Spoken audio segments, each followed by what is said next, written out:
With the biggest story of the day, and that is the news that DeWanna Bonner is no longer with the Indiana Fever. It was reported last night that DeWanna Bonner had no intentions on returning to the Indiana Fever, and then the news broke today that the Indiana Fever had. DeWanna Bonner just quit on Caitlyn Clark and the Indiana Fever in a stunning act of betrayal that sent shockwaves through the WNBA. But her grand plan to force her way onto a new team has spectacularly backfired. Now, she's being blacklisted by the entire league. She's lost a fortune, and her reputation is in flames. This is the story of how a respected veteran destroyed her own legacy in a matter of weeks, and the instant karma that followed. To sincerely thank the Indiana Fever for the opportunity to be part of the Fever franchise. Despite our shared goals and excitement heading into the season, I felt the fit did not work out, and I appreciate the organization's willingness to grant my request to move on, particularly at this point in my career. I wish the Fever great success as they continue to build around this dynamic. The news first broke with a sanitized, corporate-sounding press release. The Indiana Fever announced that they had granted DeWanna Bonner's request for a contract divorce. In her official statement, Bonner politely thanked the organization for the opportunity and vaguely claimed that, despite their shared goals, she felt the fit did not work out. She wished the young team great success as they continued to build. On the surface, it seemed like a mutual, amicable split, a professional parting of ways. But that polite facade was hiding a much darker and more chaotic story. If another team claims her off the waivers, she gets her full salary. She gets her full salary if another team claims her off the waivers. Behind the carefully crafted words, a respected veteran was actively quitting on her team mid-season, creating a storm of drama in a locker room that needed stability more than ever. This wasn't a fit issue. This was a deliberate choice to abandon a team full of young, impressionable players who had looked to her for guidance, leaving them to navigate the intense, suffocating media pressure surrounding Caitlyn Clark completely on their own. DeWanna Bonner look really, really bad. It makes DB look really, really bad. And it's the fact that she has told all other teams, other than the Mercury, don't. When a player's contract is terminated in the WNBA, they are placed on waivers. This means that, for 48 hours, any of the other 11 teams in the league could have claimed DeWanna Bonner and her entire guaranteed $200,000 salary for the season. For a three-time All-Star with championship experience, getting picked up should have been a certainty.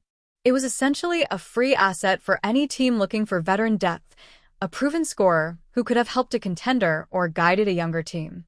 The clock started ticking, but then the 48-hour window closed, and what followed was a deafening, league-wide silence. And look, I understand that's where she wants to go. Why didn't she go there in the summer? We know why, because she couldn't have got her max contracts. And by the way, people are like, oh, they can give her the minimum. No, they can't. The Phoenix Mercury can give her a prorated $80,000 salary for the rest of the year. So she's only going to lose about 30K-ish. And she's going to lose about 40, 50K. Whereas they would have been only able to sign her earlier on. Well, they would only be able to sign her for nothing. Because again, we can't forget as well, the Phoenix Mercury cut Seb Hughes. The Phoenix Mercury have a bunch of players signed on hardships and a bunch of players that they can cut. Like they literally cap space magicked up. And as soon as cap space magics up for the India or for not a single team put in a claim. Every franchise in the WNBA looked at the situation and collectively decided she wasn't worth the trouble, even for free. This moment stripped away any illusion that this was an amicable split. This was a league-wide rejection, a massive red flag that exposed just how toxic her exit truly was. As the dust settled on her waiver process, the shocking reason for the league's silence began to leak out from behind the scenes. Bonner was reportedly orchestrating a brazen power play. According to insiders, she was actively contacting other teams and telling them not to claim her off waivers. She was trying to manipulate the entire system to force her way to one specific destination, the Phoenix Mercury. The sheer audacity of this move is breathtaking. We've seen superstars in their prime, like Jimmy Butler, get heavily criticized for forcing their way out of situations they don't like. But Bonner, a 36-year-old player clearly on the back nine of her career, was acting with the leverage of a league MVP. She was demanding to pick and choose her next team as if she were a free agent, completely ignoring the fact that she had quit on a binding contract. She wanted to have it both ways, to abandon her current job, yet maintain complete control over where she landed next. But her master plan had a fatal flaw, one that would expose the foolishness of her gamble and turn her dream destination into a potential nightmare. The Phoenix Mercury, the very team she had burned bridges and alienated the rest of the league to join, was reportedly hesitant to sign her. Sources indicated that the Phoenix front office was seriously concerned about bringing in a player who had just demonstrated a stunning willingness to quit on her team the moment things got tough. The Mercury were building positive chemistry with a young, hungry group of players who had completely bought into the system and were overachieving. Why risk disrupting that fragile ecosystem for a veteran who had just proved she couldn't be counted on when adversity strikes? Bonner had abandoned Indiana with the assumption that Phoenix was a safe landing spot, only to find that the far shore wasn't nearly as welcoming as she had arrogantly assumed. The financial cost of this stunning miscalculation was just as damaging as the hit to her reputation. By clearing unclaimed waivers, DeWanna Bonner automatically forfeited the remainder of her guaranteed $200,000 contract with the Indiana Fever. When she eventually and inevitably signed with Phoenix, it was for a prorated veteran minimum contract for the rest of the season. That deal would net her somewhere around $80,000. Simple math reveals the devastating truth. She voluntarily walked away from over $120,000. This wasn't a savvy business decision. It was a massive, self-inflicted financial wound, suffered because she believed her own hype and thought she could dictate terms to the entire league. Her pride and failed power play cost her a six-figure sum, a catastrophic misstep that made her look both incredibly selfish and profoundly foolish in the eyes of league executives and fans. But the damage wasn't just to her bank account or her reputation. The real human fallout was being felt by the one person who needed her veteran presence the most, Caitlyn Clark. When Bonner signed with the Fever, she was publicly positioned as the wise, experienced leader who would mentor the rookie phenom through the unprecedented storm of her first professional season.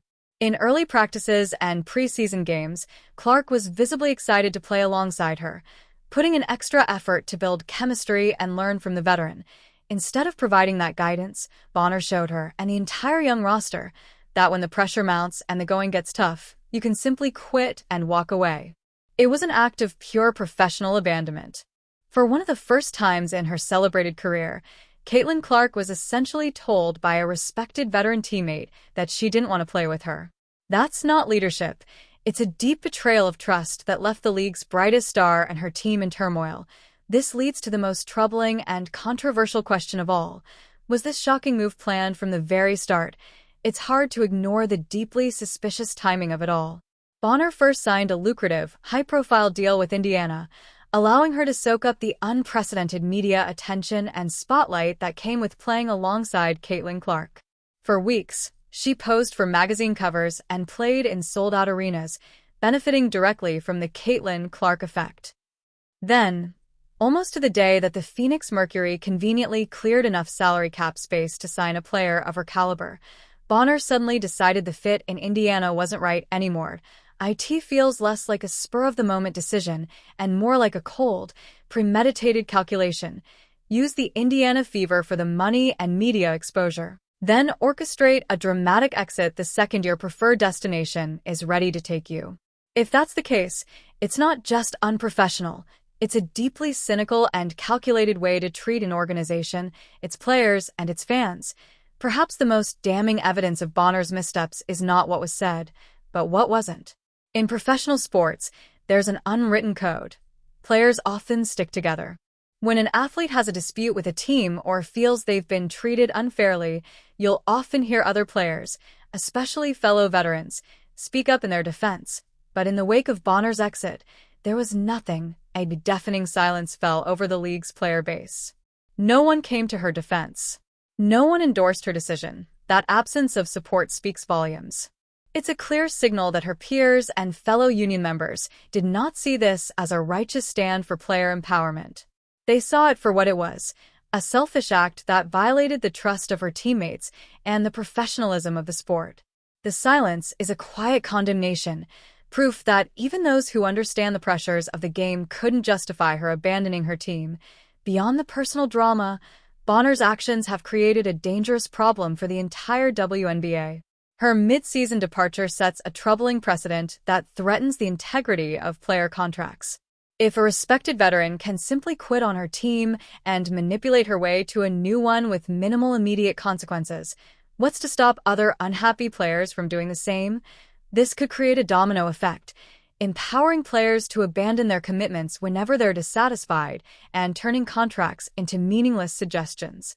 That's especially damaging for small market teams like Indiana, which rely on contractual stability to build competitive rosters and can't compete with the glamour of larger markets.